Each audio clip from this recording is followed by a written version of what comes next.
جمعہ چھوڑنے والوں کا انجام کتنا دردناک ہے۔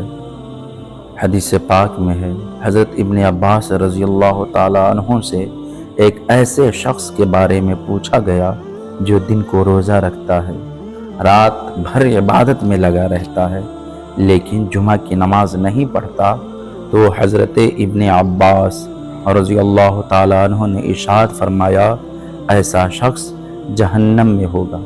آپ سوچیں، جو رات بھر عبادت کرے، دن بھر روزہ رکھے، مگر صرف جمعہ نہ پڑھنے کی وجہ سے جہنم میں جائے گا، تو پھر وہ لوگ کہاں جائیں گے جو نمازوں سے ہی غافل ہیں؟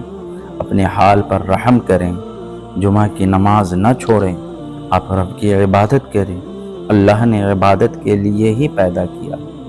اللہ پاک ہم سب کو عبادت کرنے والا بندہ بنائے، آمین ثم آمین۔ ہمارا channel new Islamic network subscribe کریں اور ثواب کی نیت سے شیئر بھی کریں۔